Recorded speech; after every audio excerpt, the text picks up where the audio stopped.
Baha'u'llah attended a wedding celebration of one of his brothers in Tehran. As was the custom in Tehran at that time, a great feast was held for 7 days and nights. On the last day, a puppet show about a famous king was performed as entertainment for the guests.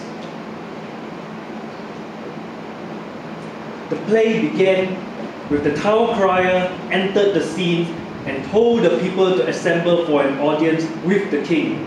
Hear ye, the king has arrived. The king made his grand entrance. Wearing a crown on his head, he walked slowly and majestically and seated himself on a throne. Shots were fired, boom! Trumpets blasted, and the tent was filled with smoke.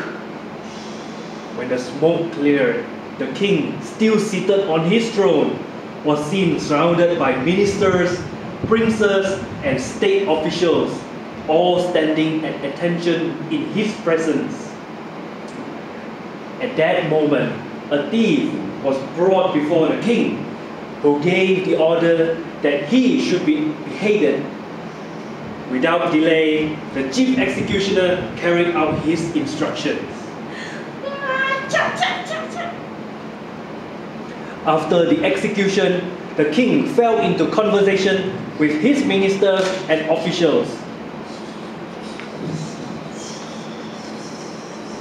Suddenly, news arrived that a rebellion had broken out in one of the frontiers.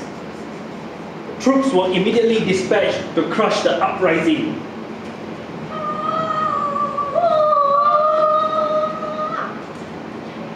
Sounds of cannon were shot, and the king's troops were engaged in battle against the rebels.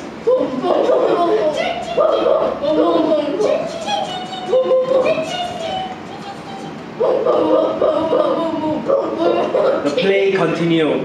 Baha'u'llah was greatly puzzled by the nature of the show.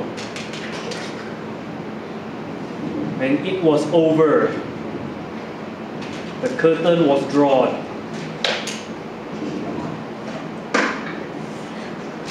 Baha'u'llah saw a person coming out from the tent, carrying a box under his arm.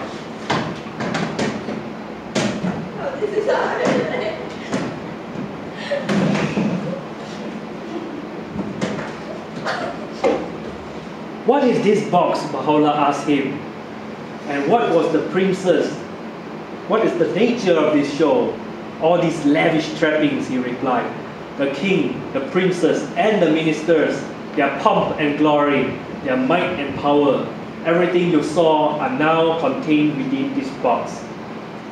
This statement made a great impression on Baha'u'llah, and he has declared that ever since that day, all the trappings of the world have seen in the eyes of this youth, akin to that same spectacle, and they have never been, nor will ever be, possessed of any weight, though it be to the extent of a grain of a mustard seed. Ere long, these outward trappings, these heaped treasures, these earthly vanities, these amassed battalions, this gorgeous finery, these proud and overweening souls, all shall pass into the confines of the grave, as though into that box. In the eyes of those possessed of insight, all this conflict, dissension, and vainglory have been, and will ever be, like unto the sport of children. The end.